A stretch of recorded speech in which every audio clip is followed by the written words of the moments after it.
Hello everyone, this is Tariq Anwar. Welcome back to ICA Online Learning Platform. Hope you are fine and doing well. Guys, आज के session में revocation of offer and acceptance को हम discuss करेंगे। ठीक इसी तरह पिछली क्लास में हमने communication of offer and acceptance के टॉपिक को डिस्कस किया था, जहां पर हमने आपको एग्जांपल के साथ बतलाया था कि एक ऑफर और एक्सेप्टेंस का कम्युनिकेशन कब कंप्लीट हुआ करता है, जिसके regarding most of the student confuse रहते हैं। अगर आप उस वीडियोस को नहीं देखे हैं तो मेरे चैनल के प्लेलिस्ट में जाएं, वहां पर वो वीडियो आपको मिल जाएगा, जिसके बाद आपके सारे कन्फ्यूजन और क्वेरीज रिमूव हो जाएंगे। तो गाइस, आज के सेशन में हम ऑफर और एक्सेप्टेंस को अगर रिवोक करना हो, रिपील करना हो, एब्रोगेट करना हो, तो एक ऑफर और एक्सेप्टेंस का रिवोकेशन कैसे होता है, कब हुआ करता है, इन्हीं तमाम चीज़ों को आज हम कवर करने की कोशिश करेंगे। और गाइस, इंडियन कॉन्ट्रैक्ट एक्ट 1872 में लॉ एंट्रेंस एग्जाम के पॉइंट ऑफ व्यू से जितने भी इंपॉर्टेंट टॉपिक्स हुआ करते हैं, उसमें से मेजर टॉपिक को हमने डिस्कस कर रखा है। आप मेरे प्लेलिस्ट के में जाए, वहाँ पर सारी वीडियोस मिल जाएंगे। So without not taking more time, let me start today's topic.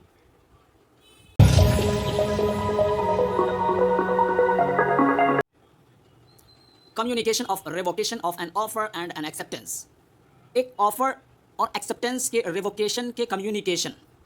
Guys, यहाँ पर दो पॉइंट को मेंशन किया जा रहा है, जिसके बाद हम उन दोनों पॉइंट को एक्सप्लेन करेंगे।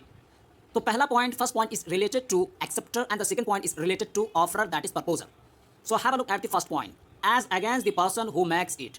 तो गाइस, यहाँ पर हम एग्जांपल में लेते हैं person A, person B. Person A offer है, पर्सन बी एक्सेप्टर है।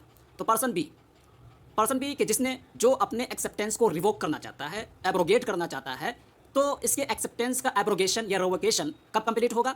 जब पर्सन बी अपने रिवोकेशन यानी अपने एक्सेप्टेंस के रिवोकेशन के लेटर को बाय पोस्ट पर्सन ए के पास फॉरवर्ड किया।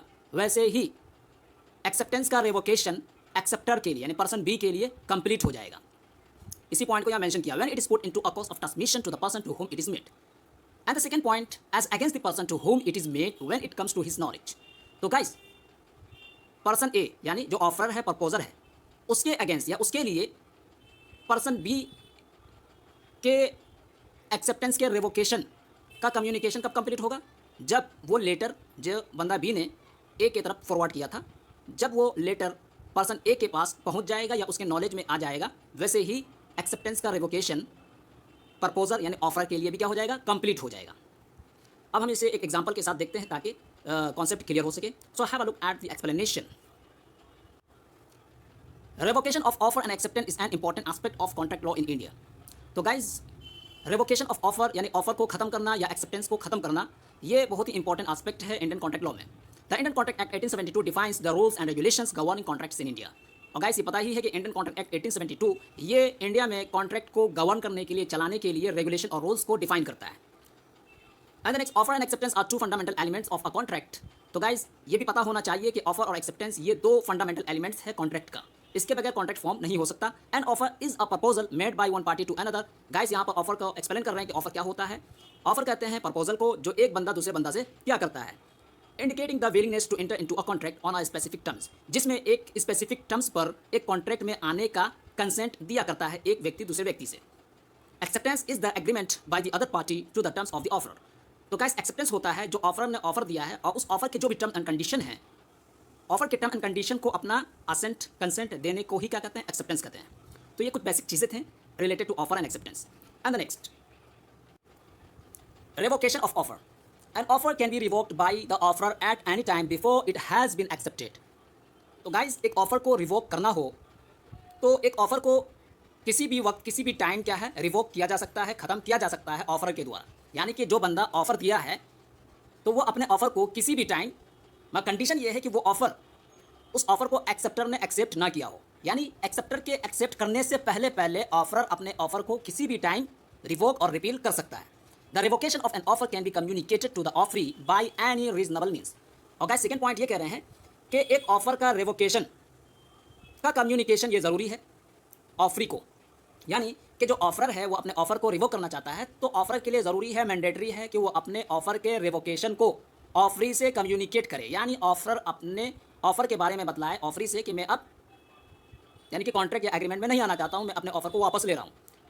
और ये कम्युनिकेशन किसी भी रीजनेबल मीन्स के द्वारा हो सकता है। चाहे आप कह दो मुँह से, by word of the mouth, कि मैं अपने ऑफर को वापस लेता हूँ, या आप क्या है लेटर लिख दो, लिखित में दे दो कि मैं अपने ऑफर को वापस लेता हूँ, या इलेक्ट्रॉनिक कम्युनिकेशन के द्वारा भी आप अपने ऑफर को क्या कर सकते हो? रिवोक कर सकते हो। मगर कंडीशन ये है ऑफर के लिए कि अपने ऑफर को उसी वक्त रिवोक कर सकता है जब तक एक्सेप्टर ने आपके ऑफर को एक्सेप्ट ना किया हो, यानी एक्सेप्टर के ऑफर को एक्सेप्ट करने से पहले पहले ही आपको रिवोक करना पड़ेगा। For example, if A offers to sell his car to B for ₹5 lakhs but then changes his mind and decides not to sell the car, he can revoke the offer by communicating this decision to B before B accept the offer।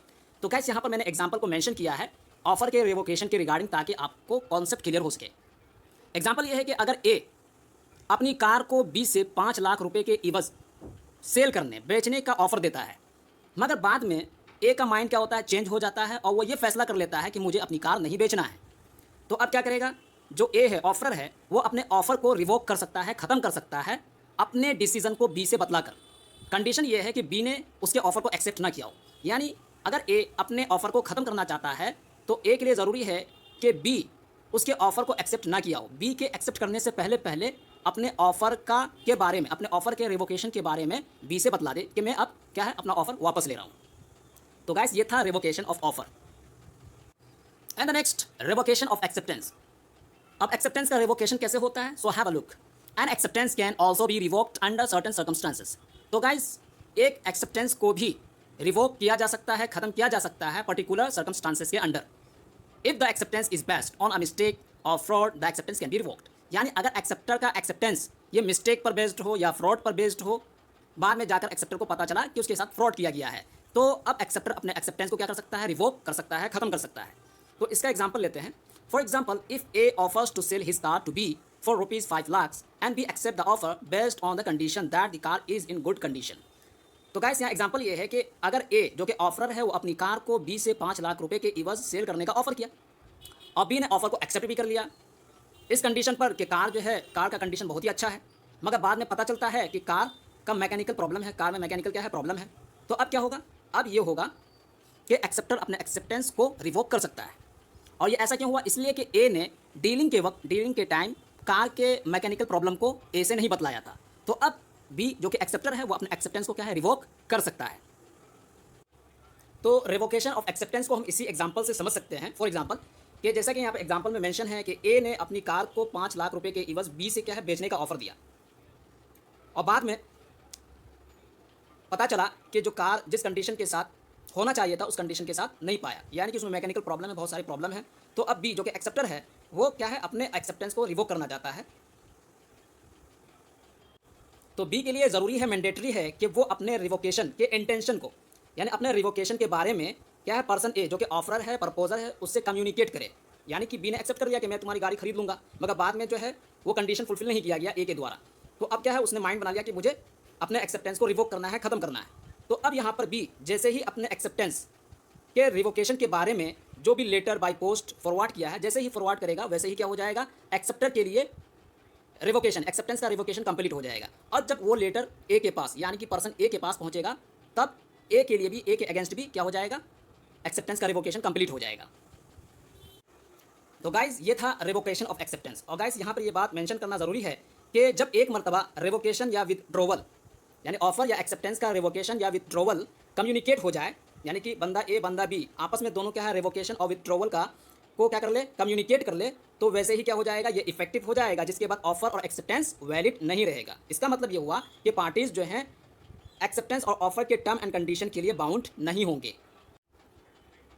तो guys ये था revocation of offer and acceptance, जिसको हमने simple example के साथ define करने की कोशिश की। आई होप कि आपका ये टॉपिक क्लियर हो गया होगा, जहां पर हमने बताया कि एक ऑफर एक्सेप्टेंस का रिवोकेशन या विथड्रोवल कॉन्ट्रैक्ट के फॉर्म होने से पहले ही हो सकता है। अगर कॉन्ट्रैक्ट फॉर्म हो गया उसके बाद अगर रिवोकेशन या विथड्रोवल करते हैं तो वहाँ पर ब्रीच ऑफ कॉन्ट्रैक्ट का होना लाजिम आएगा।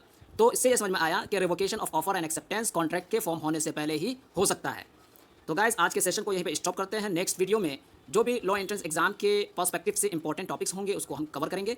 तो तब तक के लिए टेक केयर, वीडियो को लाइक, शेयर और सब्सक्राइब करें। Thank you very much.